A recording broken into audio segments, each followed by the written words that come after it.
मला आठवतं अध्यक्ष महोदय 1995ला त्या दरम्यान माननीय मुख्यमंत्री जोशी सर मनोहर जोशी त्या ठिकाणी होते अध्यक्ष महाराज. आम्ही त्या सभागृहात होतो अध्यक्ष महोदय. आणि 1995ला अशाच प्रकारची आशिषभाई मागणी झाली.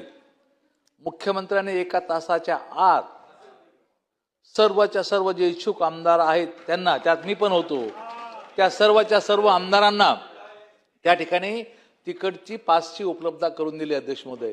तसं आशिषभाई कोण अपेक्षा आहे आमच्या, माझी पूर्ण करणार ते आता, माझी पूर्ण करणार आहे.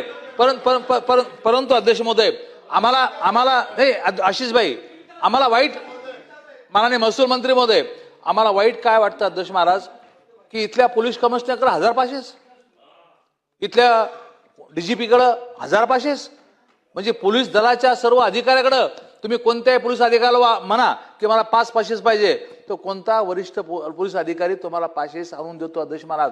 जर या राज्यातल्या पोलीस अधिकाऱ्याकडे हजारांनी पासेस असतील तर मग राज्याचे मंत्री आहेत ना अध्यक्ष महोदय, आशिषभाई तर मेंबर आहेत ना अध्यक्ष महोदय, ते करतात ना अध्यक्ष महोदय आशिषभाई. परंतु माननीय महसूल मंत्री महोदयांनी हा विषय थोडा सिरियस घ्यावा. आणि मुंबईत आहे म्हणून माननीय सुधीर भाऊंनी मागणी केलेली आहे, मुंबईत आहे म्हणून मागणी केलेली, त्यामुळे ही या मागणीला आमचा पाठिंबा अध्यक्ष महाराज, सुधीर भाऊच्या मागणीला आमचा पाठिंबा आहे. माननीय अध्यक्ष महोदय, माझं त्यांनी नाव घेतलं आणि ते म्हणा त्यांनी दाखला दिला.